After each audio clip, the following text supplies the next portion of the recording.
So here's the second lecture for section 4.1, where we try to tie up some loose ends having to do with the information. First of all, let's take a step back and just recall the reason why we do sampling.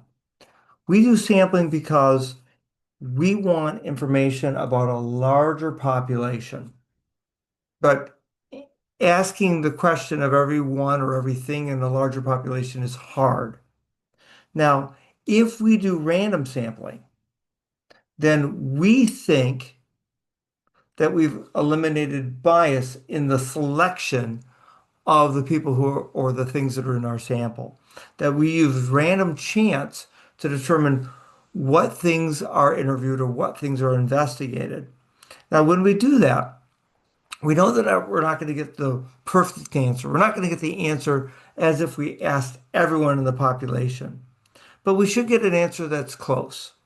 And through work in mathematics, we can actually come up with a margin of error. How close is our sample answer likely to be to the real answer, the answer that we would have gotten had we asked everyone? Big idea, larger sample sizes give us better information. Larger sample sizes give us smaller margins of error. Now,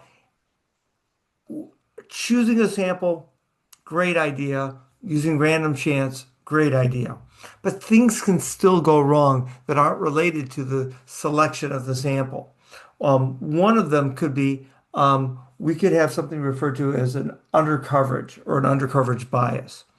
Now, this occurs when some groups of the population are left out of the process of choosing the sample.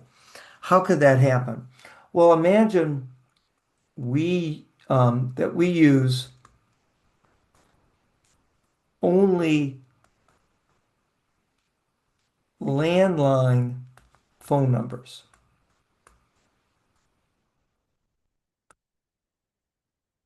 which used to be a problem. We used to have laws that basically said you couldn't randomly call cell phone numbers because cell phone numbers had really high charges per minute. That doesn't happen anymore, but there used to be a time. So if we use only landline phone numbers, then households with only cell phones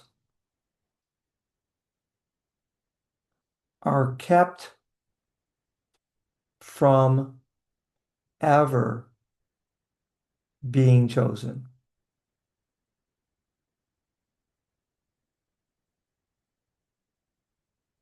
This means that the sample that we get doesn't look like the entire population. The sample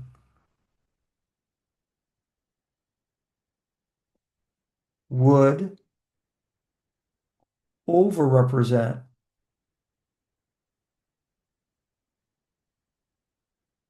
older people because who still has landline phones? And the answer is older people, young adults. They don't have cell phones they don't have landlines at their house. All right. So that would be an example of an undercoverage. All those people with cell phones could never, ever, ever be chosen to be in the sample. Another problem happens called a non-response or non-response bias. So in 1988, Sherry Hite published a book called Women in Love, A Cultural Revolution in Progress, in which she claims 70% of women who have been married for 5 years or more are having extramarital affairs. Height's survey was sent to 100,000 women, and her conclusion were based on 4,500 women who responded. What is the non-response rate for this study? Well, 100,000 were sent surveys, but only 4,500 responded, and that gives us a non-response rate of of 95.5%. Now, that's a really large number of people who didn't respond. Now, how does this non-response affect the results of the survey? Well, let's play a what if game.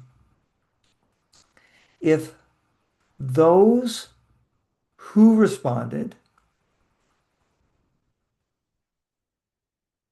to a survey about marital satisfaction.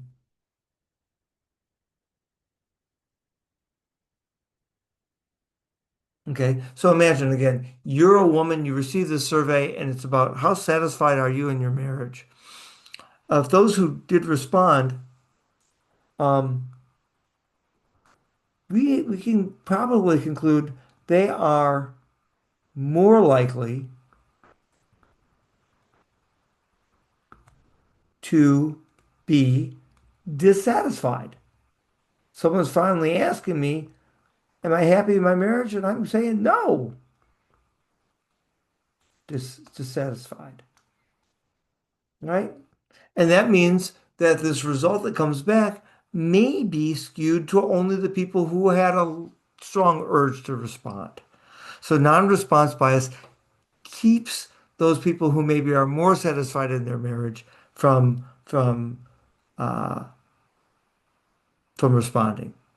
Okay, so there's one kind of bias, two kinds of bias. Here's a third kind of bias, a systematic pattern of incorrect responses in a sample survey leads to response bias. Now, what does that mean? Well, imagine that I ask the question of my high schoolers or high schoolers in general, um, uh, did you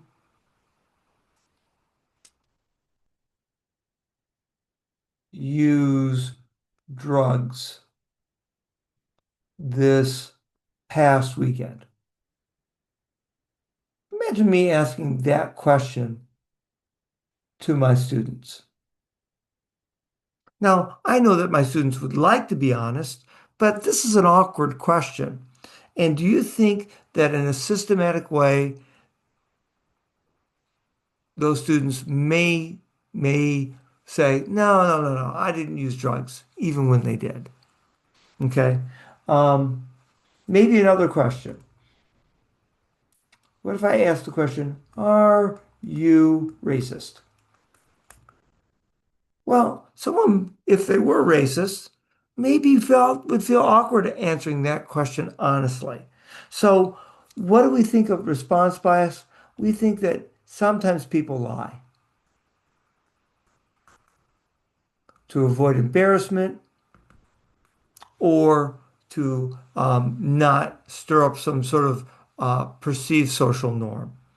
Okay, so let's be aware that some questions it's difficult to get truthful answers out. The fourth kind of bias we're going to call wording of question bias. It says, hey, a survey paid for by makers of disposable diapers found that 84% of the sample opposed banning disposable diapers. Great. Now here's the actual question that was asked. It was estimated that disposable diapers account for less than 2% of trash in today's landfills. In contrast, beverage containers, third-class mail, and yard waste account for 21%. Given this, in your opinion, would it be fair to ban disposable diapers? It says, explain how the wording of this question may result in bias. Well, um, we could say that the additional information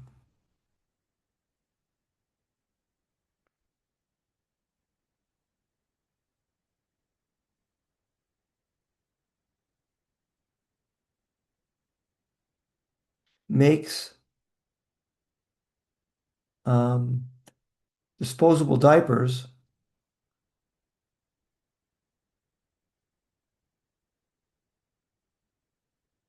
look less harmful,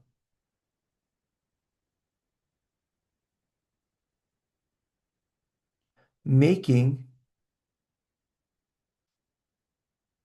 the response more likely, more likely to oppose the ban.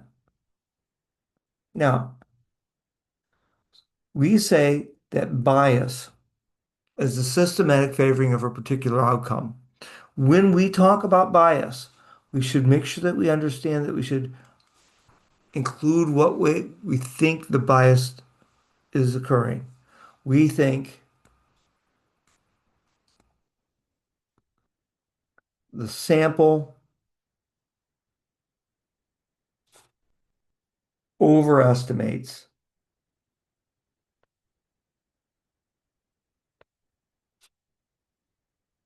the result or the opposition to the ban.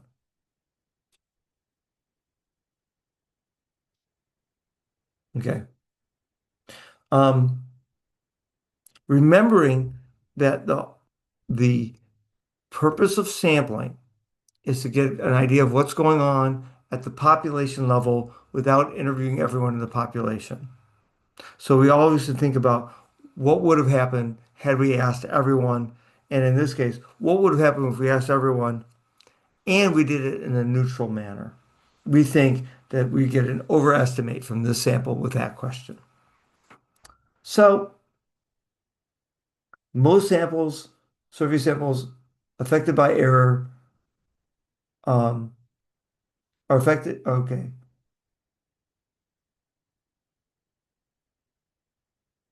Okay. Most samples have some sort of errors that are in addition to the sampling variability. Sampling variability is that margin of error that we talk about, and it's related to the fact that we didn't talk to everyone and we simply are making a guess in some respect. These other errors are not sampling errors. These are called non-sampling errors.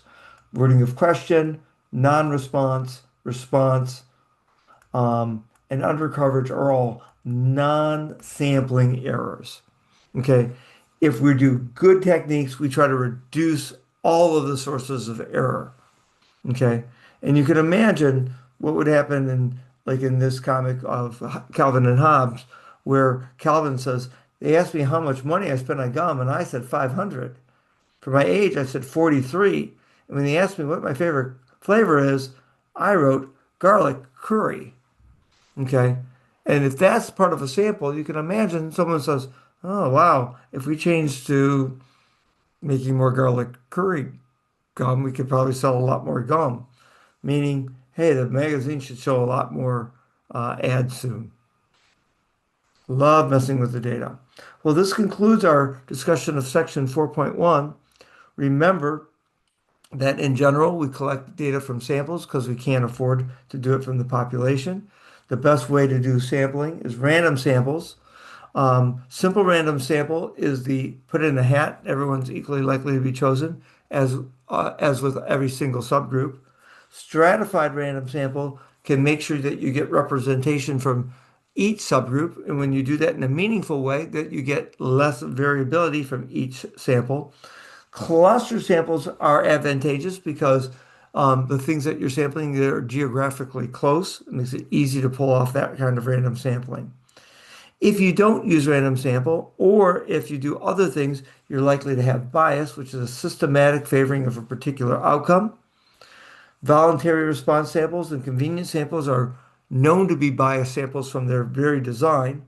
Sampling errors can occur, including undercoverage, non um, non-response, response bias, and wording of question. And that concludes our lecture.